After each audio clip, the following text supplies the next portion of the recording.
Olá, muito boa tarde a todos. Estamos aqui novamente na página do Malheiros Debatem e hoje temos a honra de ter conosco o nosso entrevistado, Dr. Maurício de Figueiredo Corrêa da Veiga, que gentilmente nos atende de sua casa em Lisboa, para falar um pouquinho sobre o atleta profissional em tempos de pandemia. Doutor Maurício, boa tarde, não sei se boa noite aí em Lisboa. Boa tarde, Hélio. Quase boa noite, né? E ficar aqui o registro do meu abraço, de poder estar contigo nesse final de tarde aqui em Lisboa, com o Renato, com o Fernando, com o Rodrigo. Uma alegria participar do Malheiros Debatem e falar sobre um tema tão especial que diz respeito ao contrato de trabalho do atleta profissional em tempos de pandemia. Muito obrigado. Tá ótimo. E aí, na nossa bancada virtual de entrevistadores, tem Dr. Renato Malheiros, Dr. Fernando Malheiros e Dr. Rodrigo Malheiros, que fará agora a apresentação e a leitura de uma síntese do vasto currículo do Dr. Maurício de Figueiredo Corrêa da Veiga. Por gentileza, Rodrigo. Boa tarde, Hélio. Boa tarde aos meus colegas. Dr. Maurício, muito obrigado novamente por estar com a gente. Digo novamente porque fizemos uma gravação com o Dr. Maurício há alguns dias e houve um problema no equipamento e precisamos remarcar ele gentilmente, mostrando a gentileza e a delicadeza para conosco.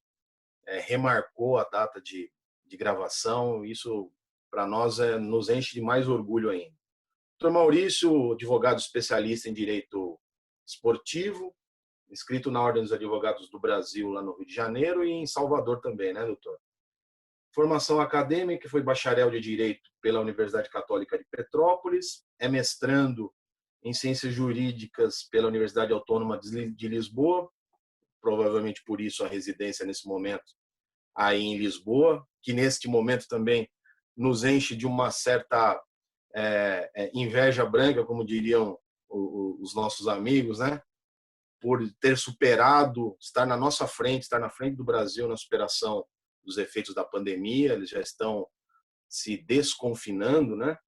O Dr. Maurício também é pós-graduado em Direito e Processo do Trabalho pela Cândido Mendes e Direito Empresarial do Trabalho pela Fundação Getúlio Vargas, no Rio de Janeiro.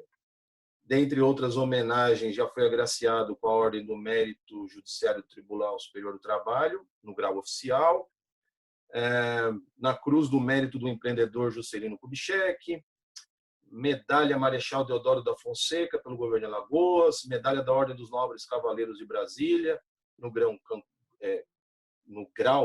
Gran Polar.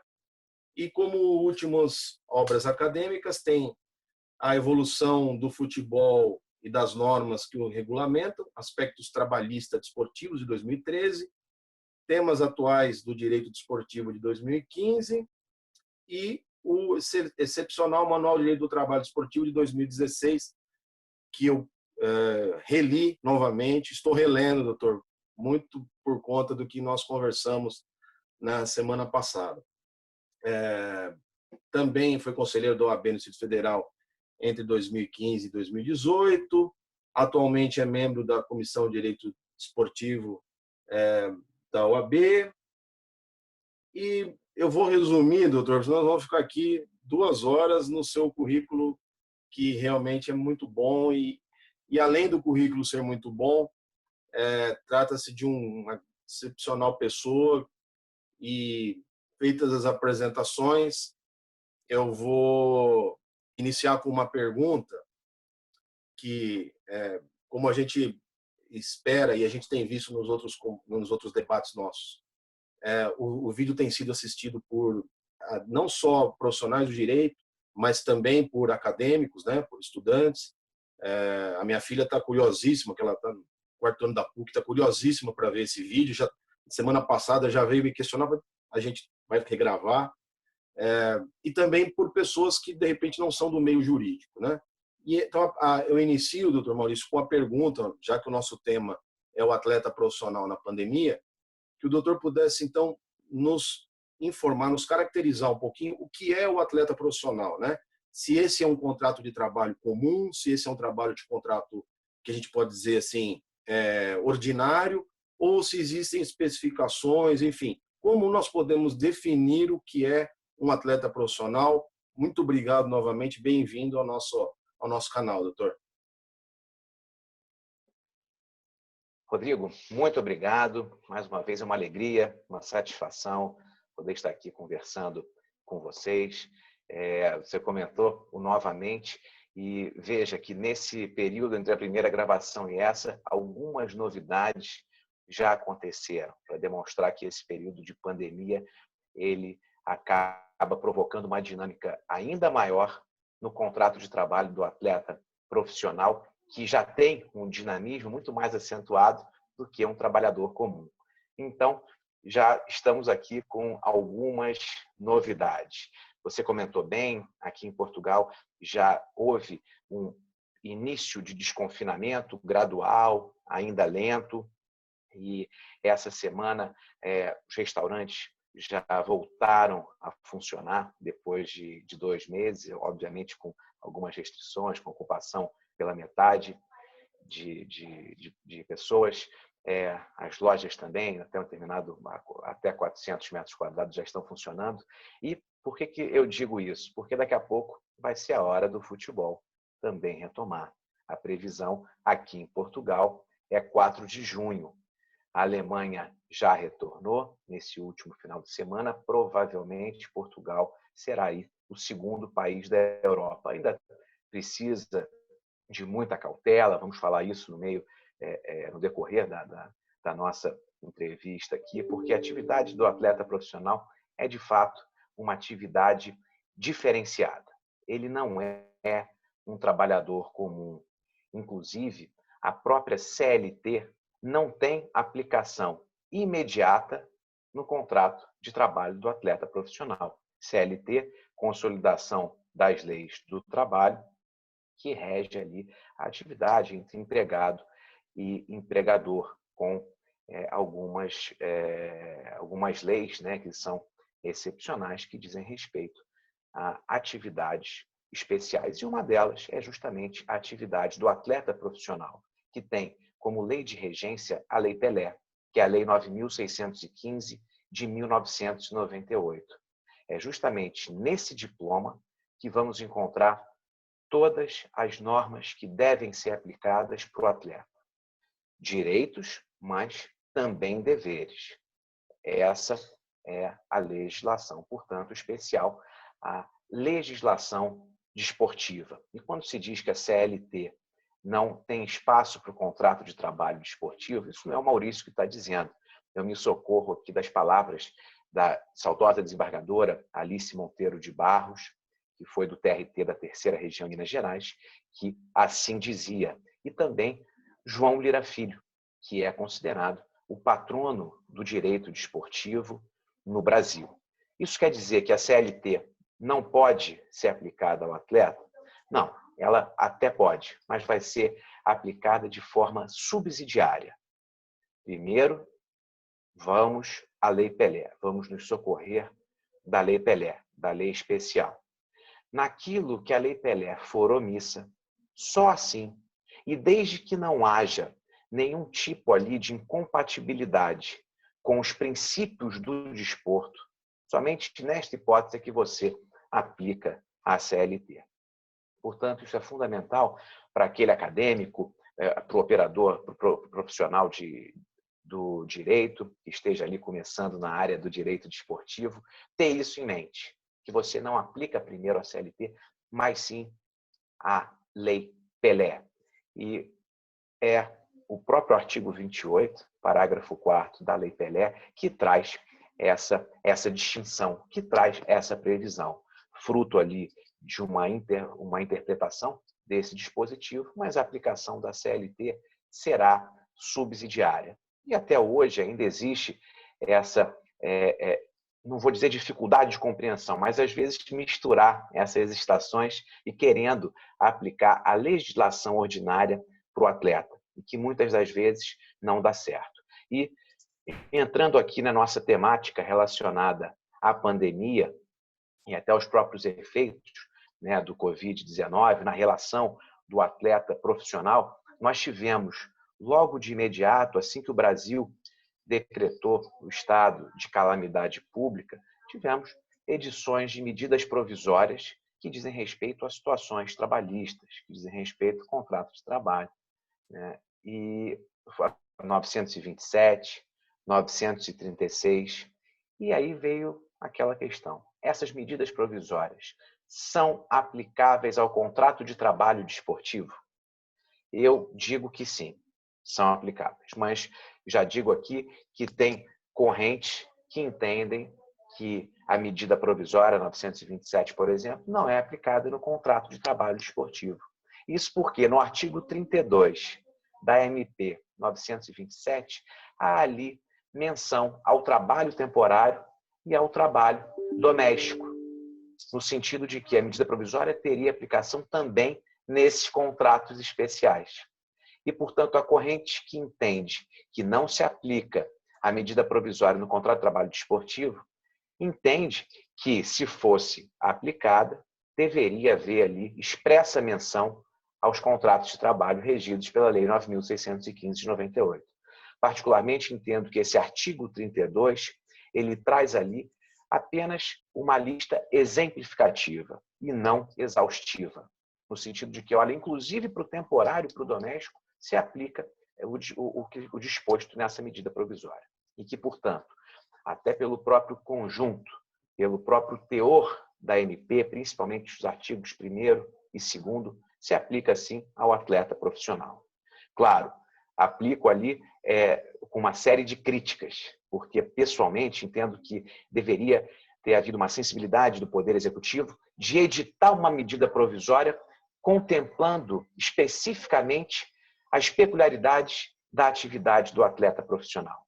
E essa medida provisória foi ali aplicada ao trabalhador de um modo geral, trabalhador e empregador, mas aquele o contrato de trabalho ordinário e não o contrato de trabalho especial, que é o contrato do atleta.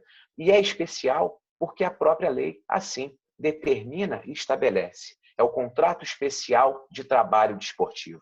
Essa é a denominação, é a nomenclatura do contrato do atleta profissional. E por que eu digo que as medidas provisórias não foram pensadas no atleta profissional? Porque trazem disposições que, quando você leva para o âmbito do desporto, são ali até complicadas de serem estabelecidas, como, por exemplo, antecipação de férias.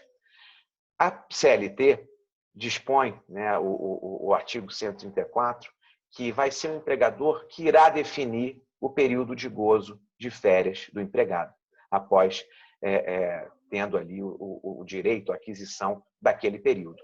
Esse artigo não tem aplicação no âmbito do direito desportivo.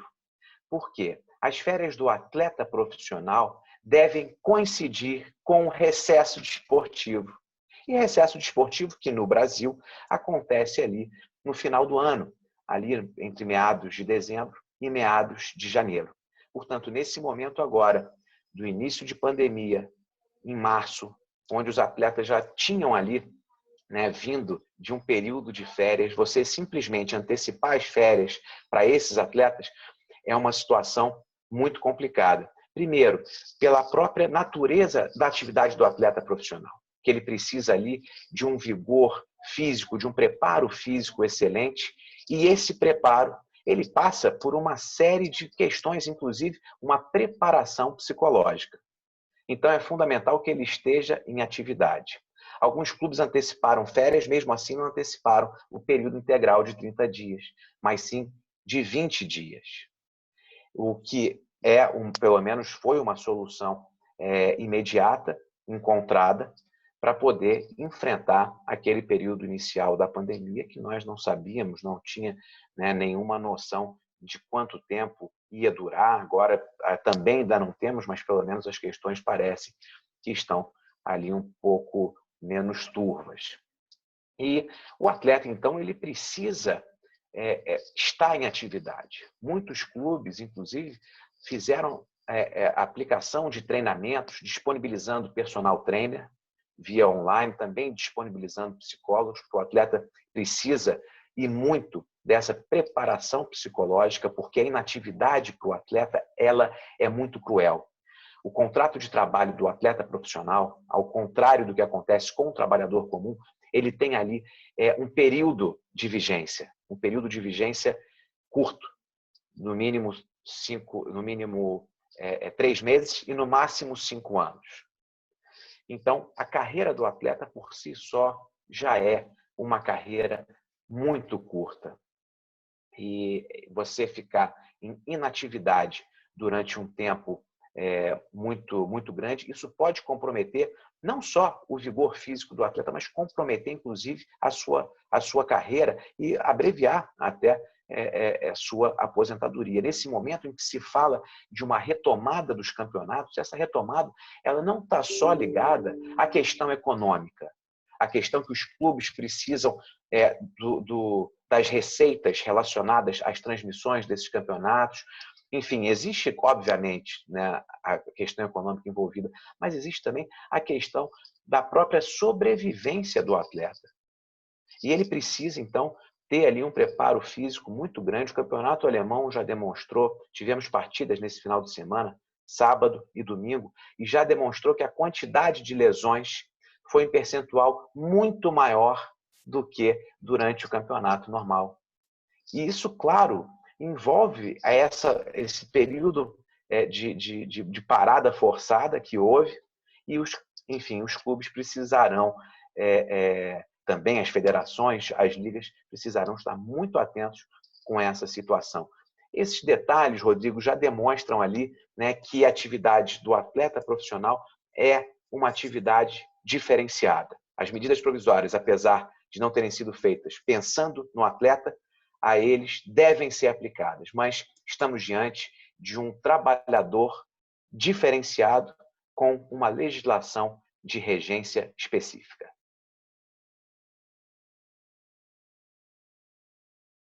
Doutor Maurício, eu vou voltar ao tema da nossa última conversa, aproveitando.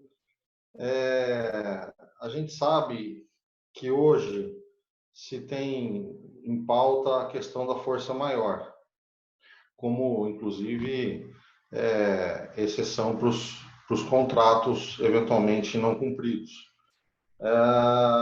Em relação ao atleta profissional, eu volto a indagar o senhor.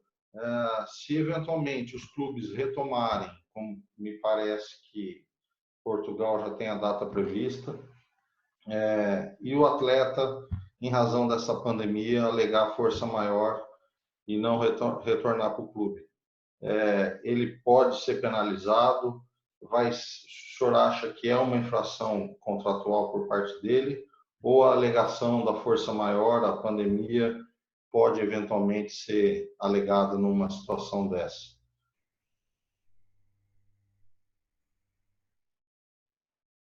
Perfeito, Renato.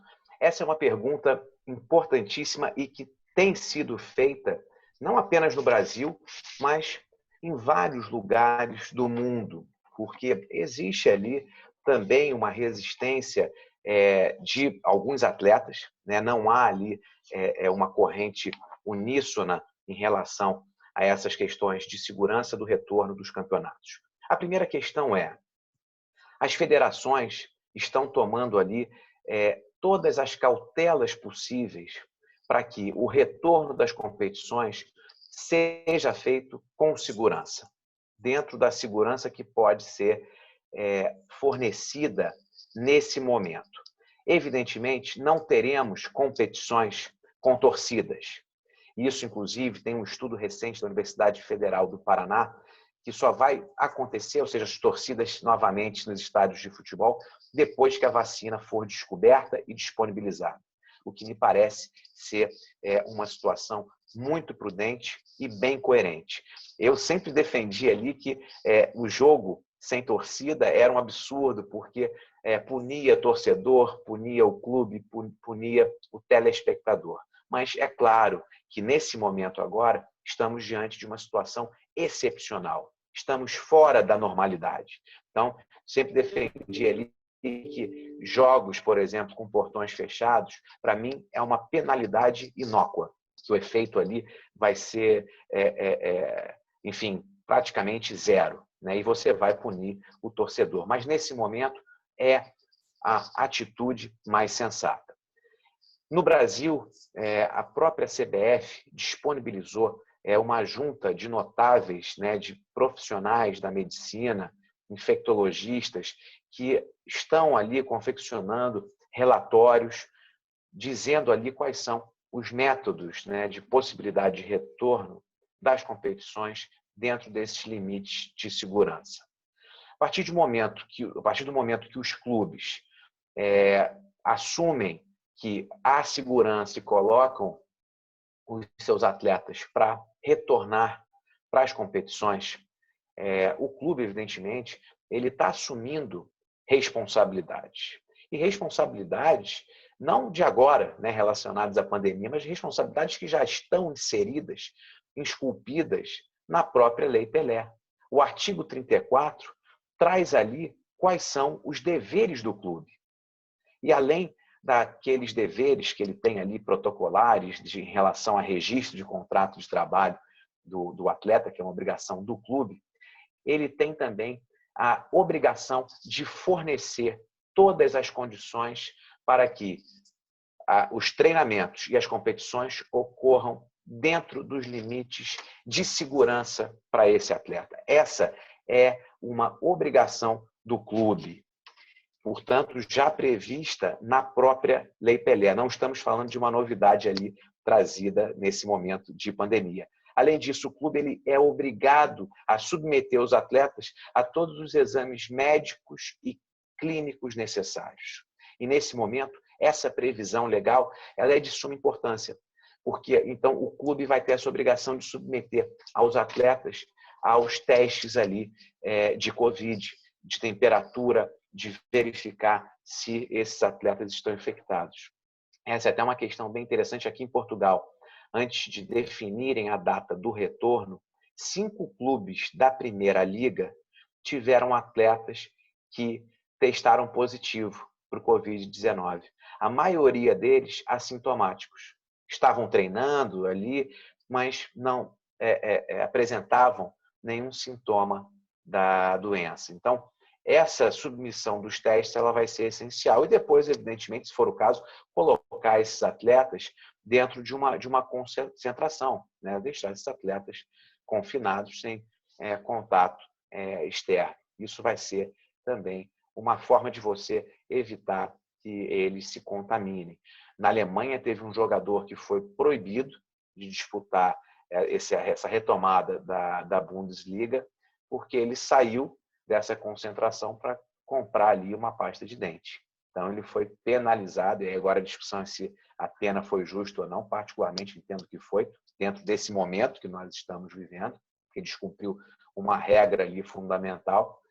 E então, Renato, nós temos uma situação de que a retomada, primeiro, haverá responsáveis. Os clubes, eles têm ali sua participação, sua parcela de responsabilidade para assegurar a segurança mínima devida para esses atletas. Portanto, se houver uma recusa do atleta em retornar na competição, depois de demonstrados quais foram essas medidas de segurança que foram tomadas, entendo que pode haver, sim, uma insubordinação desse atleta que pode culminar com as sanções, né? Que aí desde advertência ou até mesmo com justa causa. Mas aí nós temos uma situação também peculiar no âmbito desportivo, que no contrato de trabalho do atleta profissional, poucas vezes você vai ver um clube aplicando uma justa causa nesse atleta, mesmo que haja ali fundamentos para tanto, porque na justa causa o maior prejudicado acaba sendo o clube, que ele vai perder ali talvez até a sua joia preciosa, né? Então, atos até de insubordinação acabam sendo relevados por conta desse detalhe. e atos de insubordinação, que aí nós temos uma questão bem interessante, que na atividade do atleta, nós temos uma ingerência na própria vida íntima desse atleta, que seria inimaginável no contrato de trabalho ordinário. Em relação ao atleta profissional, é possível ali que haja determinação do próprio clube relacionado a como ele deve se comportar, questões comportamentais fora de campo, como questão relacionada a uma dieta balanceada, controle do peso, limite de ingestão de bebida alcoólica, até mesmo uma moderação da atividade sexual, ou seja, todos os aspectos relacionados à intimidade desse atleta, que em relação ao trabalhador comum, isso seria completamente inimaginável. E aqui trazendo mais uma vez a lição do João Lira Filho, tem até uma questão pitoresca e peculiar, quando o João Lira Filho foi presidente do Botafogo, futebol de regatas do Rio de Janeiro, havia ali uma cartilha essa que inclusive depois foi replicada para a CBF, mas nessa cartilha havia ali disposições no sentido de que o atleta não poderia dirigir automóvel durante o período de competição.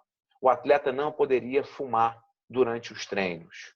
O atleta deveria evitar a cena noturna, é a expressão que ele usa. Evidentemente que estamos falando aí da década de 1940. Muito tempo passou, mas o princípio continua o mesmo. O princípio da possibilidade da ingerência na vida pessoal desse atleta. E nesse momento, nós vemos isso de novo quando os clubes determinam que o atleta pode jogar, evidentemente que assegurando a integridade e a rigidez física desse atleta. Boa tarde, doutor Maurício. Eu queria tudo só bom? Fernando. Não, eu só queria fazer um comentário rápido. Pelo... Fala, Fernando. Não, pode falar. Não, eu queria só fazer um comentário rápido em cima dessa questão da exigência dos exames e da exigência da concentração, porque até há um mês e pouco atrás, havia o excludente do acidente de trajeto como acidente de trabalho, por força da MP verde e amarela, né? E mesmo a medida provisória que veio tratar sobre a pandemia havia excluído a Covid dos acidentes de trabalho, né? E o Supremo Tribunal Federal, inclusive, foi tema de um debate que nós fizemos entre nós recentemente, acabou por derrubar essa questão, né? Então, acho que também pelo lado do clube, a importância de estar essa testagem, de estar fazendo essa concentração e impondo esses limites, até como forma de prevenir a doença no trabalhador e minimizar ou mitigar os riscos, né, que o clube teria num eventual contágio desse atleta profissional. Eu imagino que algo por aí também tenha sido pensado no momento de estabelecer essas regras, né, doutor Maurício? Sem dúvida que isso foi levado em consideração, apesar da própria polêmica, né, em torno da decisão do Supremo Tribunal Federal em relação ao cancelamento daquele artigo da medida provisória, até mesmo porque, em caso de pandemia, a própria Lei 8.213 de 91, ela já diz ali que não seria equiparada à doença do trabalho. Mas é claro que existe uma preocupação muito grande, inclusive dos próprios clubes, porque se algum atleta for ali testado positivo, isso pode gerar algum tipo de responsabilização para os clubes. Então, eles serão os maiores interessados em assegurar a integridade física desses atletas. É oportuna essa questão, até mesmo pela atualidade e a própria decisão do Supremo Tribunal. Boa tarde, doutor Maurício, tudo bom? Boa noite aí, né? Agradeço novamente estar participando aqui da nossa página. Eu tenho uma questão, vou repetir a questão que eu fiz para o doutor semana passada, né? O que o doutor acha e se é permitido a diminuição do salário dos atletas profissionais, sem anuência das partes, né? E complementando, o que o senhor achou dessas últimas decisões a respeito do adicional noturno aí, né? Teve 2 clubes aqui em São Paulo que foram condenados. Inclusive, um disse que não vai jogar mais à noite. Eu queria saber a posição do doutor a respeito disso. Perfeito, Fernando. Questões bem polêmicas. Essa do adicional noturno, então, a gente poderia até falar numa live apenas sobre esse ponto, né, de tão rico de elementos que nós temos sobre isso, que é maravilhoso, mas vamos tratar desse assunto aí que é fundamental. Vamos começar aqui pela questão da redução dos salários, que isso já veio como uma polêmica antes mesmo da própria edição da medida provisória. Alguns clubes já começaram a ensaiar a redução de salários dos seus atletas, e inclusive inspirados no próprio exemplo da Europa. Na Espanha, por exemplo, o Barcelona fez uma redução de 70% do salário do Messi, por exemplo. E isso, evidentemente, que inspira, né, até outros clubes, inclusive com uma atitude bem altruísta desse atleta que disponibilizou esse percentual, condicionou, né, parte do percentual para o pagamento dos demais empregados do clube. No Brasil, nós temos a seguinte questão. Primeiro, a redução salarial, em tempos de normalidade, somente é possível com a participação do ente sindical.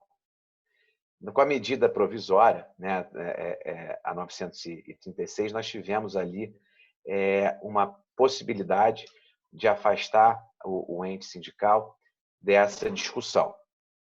E, inclusive, primeiro houve a liminar do ministro Ricardo Lewandowski, mas que caiu no julgamento da ação direta de constitucionalidade 6363. Portanto, a redução salarial pode ser feita diretamente entre empregado e empregador.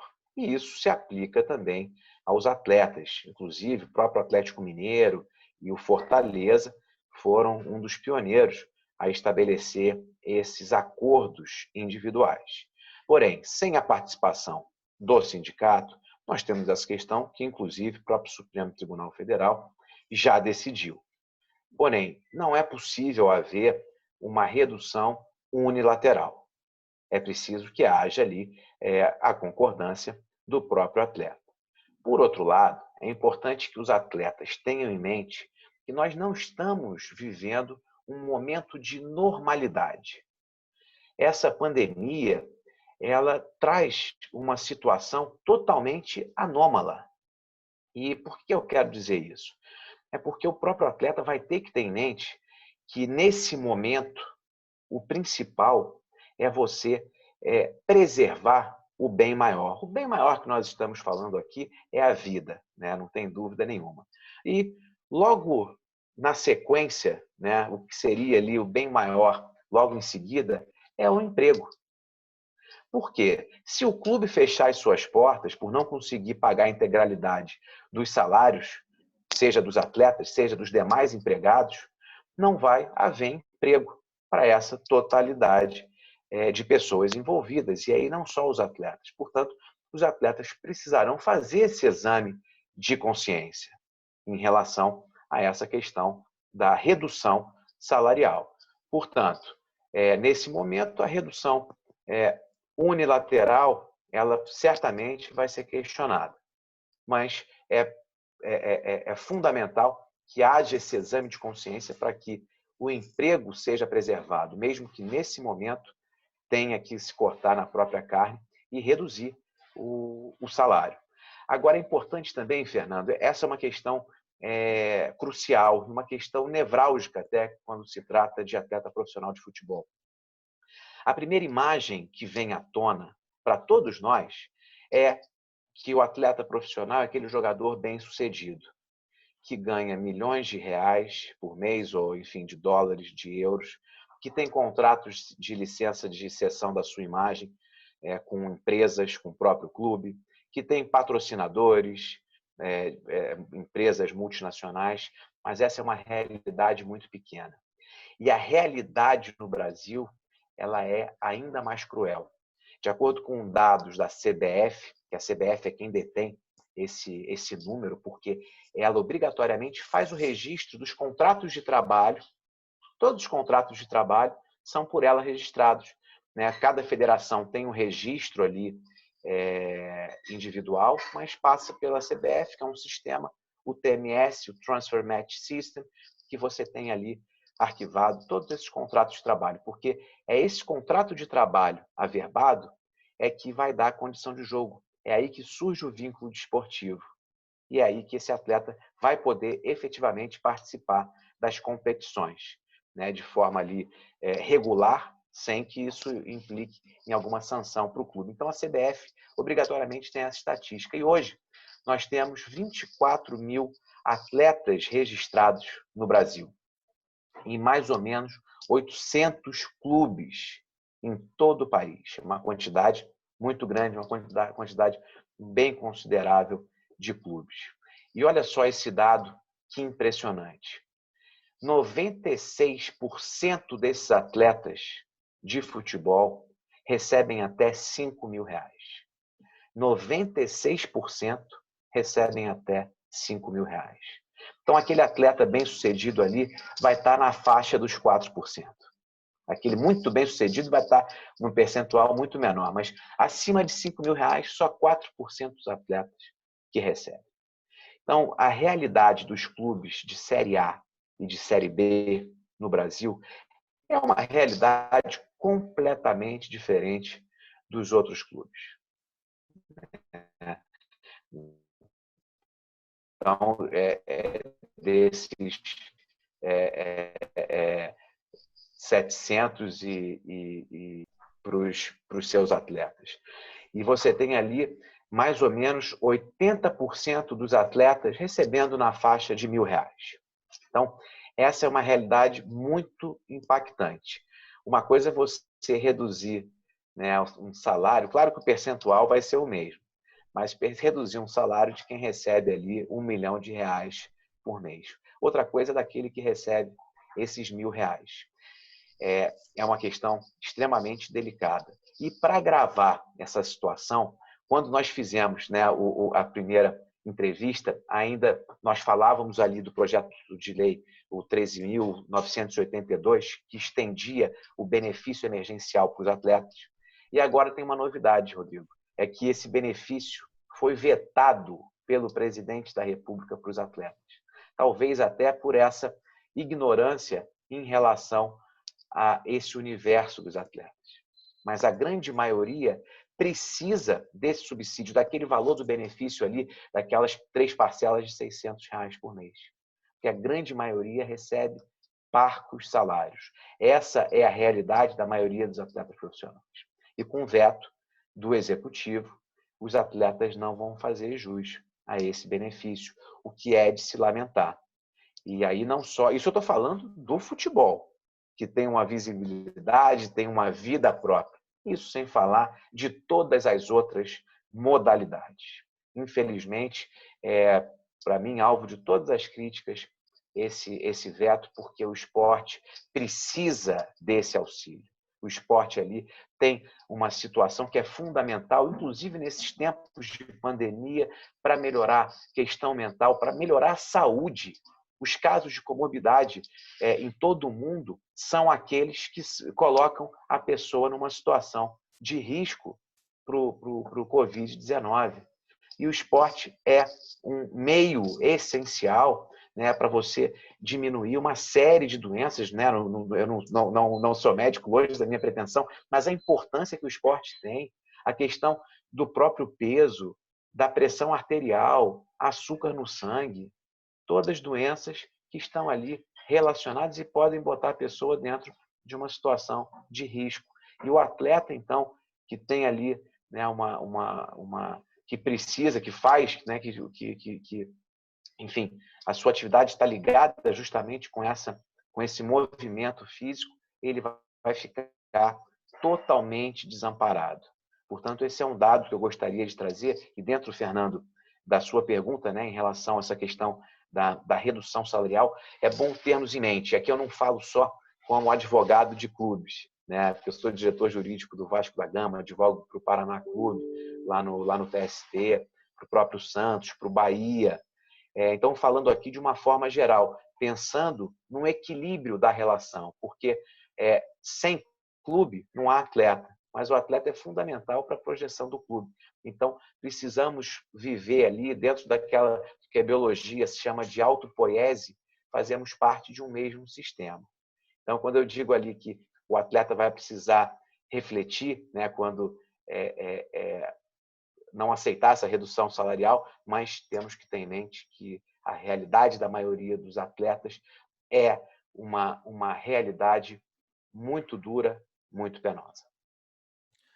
Doutor Maurício, gostaria de perguntar para o senhor, em relação a esses atletas, em que eu vou pegar o exemplo não só do futebol, como de outras competições, os atletas têm um contrato para disputar apenas um determinado campeonato, né? No caso, esses campeonatos estaduais aqui, e aí não se encerrou o campeonato, às vezes muitos contratos que eram por tempo determinado, eles já findaram o seu prazo e o campeonato está suspenso. Como é que fica, nesse caso, o contrato desses atletas e como é que fica o clube nessa situação em que, se determinar que se volte o campeonato, o contrato de trabalho já não está mais em vigência? Hélio, essa é uma grande preocupação e que provocou, inclusive, inúmeras reuniões entre clubes, federações e sindicato de atletas. No sentido de, no próprio Rio de Janeiro, falo especificamente aqui do exemplo do Rio de Janeiro, em que a Federação de Futebol chamou o sindicato de atletas e também chamou os clubes para tratar dessa discussão. Olha, retomando aqui o campeonato estadual, como podemos fazer, o que isso vai implicar, e muitos clubes apresentaram essa problemática que era de contratos de trabalho que iam terminar, porque essa é uma realidade. Como a Lei Pelé diz que o período mínimo do contrato de trabalho é de 3 meses, esse é mais ou menos o tempo de duração de uma competição estadual, muitos atletas, a grande maioria, é contratada apenas com essa finalidade, para disputar o campeonato estadual. E com essa prorrogação, digamos assim, né, com essa interrupção, e essa prorrogação em 2, 3 meses, como ficaria a situação desses atletas? A própria situação do Rio, houve ali uma discussão de que chegaram a esse acordo, a esse consenso. E esse consenso inicial, que ele é totalmente seguro? Ele vai ser seguro para a questão desportiva. Isso quer dizer que um atleta que fez um contrato de 1 mês, por exemplo, não corre o risco do clube ser penalizado com perda de pontos, enfim, dentro da justiça desportiva, porque houve esse consenso dentro dessa triangularização desses participantes. Porém, poderia haver um risco trabalhista. Porque uma coisa é a situação que nós estamos vivendo nesse momento. Estamos no meio da pandemia. Todos estão ali solidários, condoídos com essa situação, com olhares, né, voltados para essas situações. Mas agora, e daqui a 1 ano? Daqui a 1 ano e meio? Né? Se Deus quiser, já estaremos livres desse fantasma e a situação já estiver numa normalidade ou dentro de uma nova normalidade. Como é que vai ser a cabeça do juiz do trabalho? Será que ele vai ter essa sensibilidade que muitos, que a grande maioria está tendo hoje? Então, é o risco. E qual o risco? Desse atleta entrar com uma reclamação trabalhista daqui a 1 ano, 1 ano e meio, e dizer, olha, a Lei Pelé diz que o prazo mínimo é de 3 meses. E eu fui contratado só para 1 mês. Então, eu quero aqui o pagamento de salários e todos os haveres trabalhistas pelo período mínimo que a Lei Pelé determina, que são 3 meses. Então, isso pode, né, isso poderá acontecer. E justamente para evitar essa situação, primeiro, deve se louvar esse momento inicial dessa tentativa de um acordo entre federação, sindicatos e clubes. Mas existe o risco, principalmente quando estamos falando na área trabalhista. E pensando nisso, é que o deputado Arthur Maia já é relator de um projeto de lei e que prevê algumas alterações, inclusive na Lei Pelé, alterações algumas até polêmicas, né, em relação à diminuição de 50% do valor da cláusula indenizatória. E, dentre essas alterações, prevê ali a contratação pelo período mínimo de 1 mês, para que as competições estaduais possam ser finalizadas. E quando eu digo também no âmbito esportivo isso não teria problema, até porque o próprio regulamento de transferências da CBF prevê que o contrato de trabalho pode ser prorrogado, desde que respeitado aquele prazo máximo de 5 anos. Então, desportivamente, a questão não teria esse problema. E agora, esse projeto de lei sendo sancionado, sendo transformado em lei, a questão ficaria solucionada. Mas vejam que as questões relacionadas ao direito desportivo são ali extremamente polêmicas, né? E aqui eu quero voltar para a pergunta que o Fernando fez, que agora, nesses tempos de pandemia, estamos passando por uma outra polêmica, que é justamente se é devido ou não adicional noturno. Né? O Clube de São Paulo enviou um ofício para a CBF, para a Federação Paulista, dizendo que não vai mais participar de jogos à noite, também de jogos aos domingos ali, porque seria o dia do descanso semanal remunerado. A questão do descanso semanal remunerado me parece até uma questão menos complexa, porque no âmbito desportivo, o descanso semanal remunerado não precisa ser preferencialmente em um domingo por mês, como acontece com o trabalhador comum. Ele vai ser concedido preferencialmente no dia seguinte à realização da partida. Então, a princípio seria fácil, mas aí você tem a questão, no dia seguinte à realização da partida, é fundamental o treino regenerativo, a banheira de gelo, isso inclusive para para assegurar, né, a rigidez física, né, e a rigidez muscular desse atleta. Então, é claro, você tem que interpretar o próprio repouso semanal remunerado como sendo ali, ele não vai estar em casa, mas ele vai ter que cumprir essa determinação. Mas o repouso ele pode ser feito, pelo menos parte, dentro do clube, porque é algo relacionado à própria saúde desse atleta. Não é que vai deixar de conceder, mas precisa ser ali observado com muita cautela. Em relação ao adicional noturno, eu sou absolutamente contra o pagamento de adicional noturno para os atletas de futebol. Seria só em uma hipótese muito esdrúxula que o clube, por exemplo, exigisse e obrigasse treinos diariamente ou habitualmente após as 22 horas. Nesse caso, eu diria que o adicional noturno é devido, porque o trabalho noturno, historicamente, ele deve ser ali evitado, até mesmo em razão das recomendações médicas que existem. A noite foi feita para se descansar, ainda mais um trabalho de alto rendimento, que exige ali uma atividade muscular muito intensa. Mas a realidade hoje demonstra que esses jogos são exceção. E são jogos ali que começam 9h30, 9h40 da noite, né? E por uma questão estritamente comercial. Não é o clube que faz essa imposição. Não é o clube que determina os jogos após as 22 horas. Muitos dizem, mas e a Constituição Federal, artigo 7º, inciso 9º, né? Então você vai aplicar parcialmente a Constituição para o atleta? Não é isso. Você vai aplicar naquilo que não tiver uma incompatibilidade. Tudo que violar os direitos humanos, aqueles direitos e garantias mínimas do atleta, é claro que você vai aplicar. Agora, nessa questão do adicional noturno, seria até você comprometer a própria carreira do atleta. Então, o atleta não faz jus ao adicional noturno.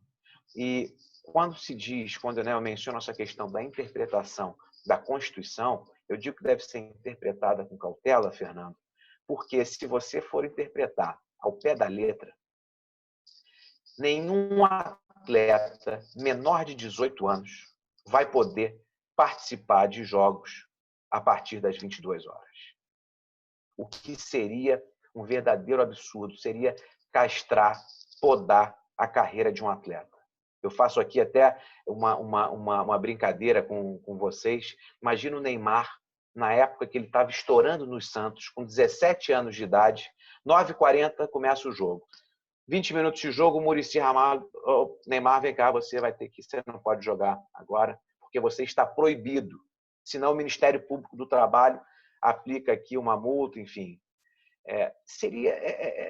Seria concebível isso? Absolutamente que não. Se isso fosse colocado na prática, uma interpretação dessa, digamos assim, pueril, tacanha, o Neymar não teria feito aquele gol em cima do Flamengo, aquele gol maravilhoso naquele Santos e Flamengo, na Vila Belmiro, que é um gol para se rever aí muitas vezes, ainda mais contra, né, o meu rival.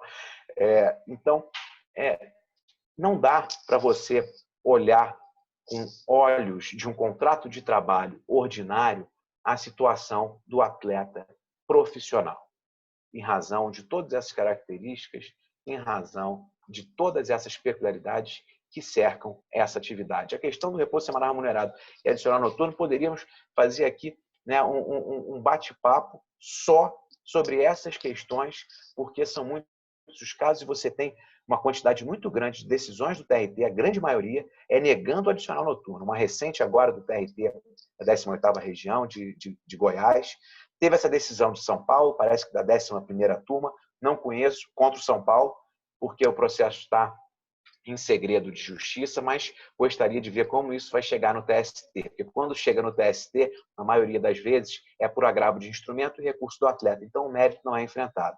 A decisão do TST sobre essa questão de não aplicação, não incidência do adicional noturno para o atleta, aqui eu tenho, inclusive, que eu cito no meu livro, que o Rodrigo comentou, o Manual de Direito do Trabalho Desportivo, ela é de 1983, do ministro Délio Martins. E na ementa do acórdão é lapidar, uma lição lapidar do ministro Délio Martins, mas que já vai aí um bom tempo. Então vamos ver essa decisão de São Paulo. O que não vai faltar é aresto divergente e nem transcendência para impulsionar esse recurso de revista. Então, vamos ver então o que o futuro nos aguarda. Muito bem, doutor Maurício. Eu gostaria de agradecer. Você sabe que o nosso tempo de gravação aqui não deixa a gente, evidentemente, se estender. A conversa está tão gostosa, tão produtiva, que dava para passar o dia falando sobre isso, essas peculiaridades do direito desportivo aí, porque além de advogados que militam também na área trabalhista, nós adoramos o esporte, principalmente o futebol, não é? Eu gostaria de agradecer imensamente a gentileza dupla ali do senhor, principalmente porque a primeira gravação não foi possível, né? Por conta de um erro de gravação, mas agora a segunda ficou perfeita e o senhor fica com o espaço aqui aberto, né? O senhor fica com o espaço aberto para quando quiser voltar, para a gente vai ser sempre uma honra. Muito obrigado novamente, Renato, Rodrigo e Fernando, para suas considerações finais. Doutor Maurício, eu agradeço novamente a sua presença. Acho que a sua explanação foi brilhante, como também havia sido a última. E não tenho o que falar, senão vou me tornar repetitivo quanto aos elogios. Parabéns e certamente esse canal e nós ficamos à sua disposição para o que você precisar, inclusive se precisar alguma coisa aqui do Brasil, Campinas, São Paulo, conte com a gente. Muito obrigado. Queria agradecer, doutor Maurício, por mais uma aula que o senhor deu para a gente. Foi muito produtivo. Essas novas questões que a gente colocou também, já também compartilho com o seu posicionamento. E agradecer mais uma vez aí também, como disse o Renato, para não ser muito repetitivo. Muito obrigado e boa noite aí em Portugal. Doutor Maurício, muito obrigado, agradecendo, fazendo minhas as palavras dos meus colegas, dos meus primos e meu irmão. Eu conversando esses dias com um dos meus alunos, que eu volta e meia ministro uns cursos também de pós-graduação em Direito do Trabalho, e disse que ia conversar com um colega. Ele pediu para fazer uma última pergunta, eu sou obrigado a fazer, porque é uma pergunta de um aluno, eu fiquei de repassar. Afinal de contas, doutor Maurício, Palmeiras tem Mundial ou não tem Mundial? Essa é a última questão. Os meus colegas palmeirenses aqui, o Hélio e o Renato, estavam tentando me boicotar nessa pergunta. Eu sabia. Mas os meus alunos me premiram a fazê-la, então fica nas considerações esclarecer essa importante dúvida que assola a humanidade. Deixo aberto para o colega o nosso canal, aqui também para novos debates, inclusive a respeito desse tema que o doutor mencionou durante a sua exposição, de falarmos sobre o horário de trabalho do atleta profissional, o adicional noturno, o descanso semanal remunerado. Quando o senhor quiser falar sobre isso, o nosso canal está à disposição, enfim. E, novamente, agradeço. Muito obrigado pela sua presença novamente. Boa semana em Portugal. Já vi que o doutor foi treinar hoje, já fazendo parte aí do desconfinamento. Enfim, boa semana para a família, que tudo corra muito bem nessa nova etapa para vocês aí, com muita saúde, e muito obrigado novamente, Maurício. Olha, muito obrigado. Registrar aqui minha alegria, Hélio, Renato, Fernando, Rodrigo. Sempre um prazer esse bate-papo com vocês, que fica bem agradável, né? Vocês conduzem de uma forma que fica ali muito tranquilo e fica realmente uma conversa muito amena. Obrigado por todos os elogios, né? Vai ser um prazer a oportunidade aí de estarmos juntos mais uma vez para falar sobre outros temas. A pergunta do Rodrigo é aquela pergunta que vai ficar sempre no imaginário popular, né? Talvez é melhor deixar cada um com a sua sentença, né? Porque senão a gente acaba perdendo as piadas e os memes, que são cada vez que vem em profusão, né? Se der uma decisão definitiva aqui agora, não vai ter muita graça. Então, fica como algo para reflexão. Exatamente, doutor Maurício. Eu sempre brinco o seguinte: olha, o palmeirense acredita, quem não acredita são os outros, viu? Mas a gente acredita. Então, tá bom. Gente, uma boa tarde a todos. Boa noite, doutor Maurício. Muito obrigado novamente e até breve em nosso canal. Obrigado.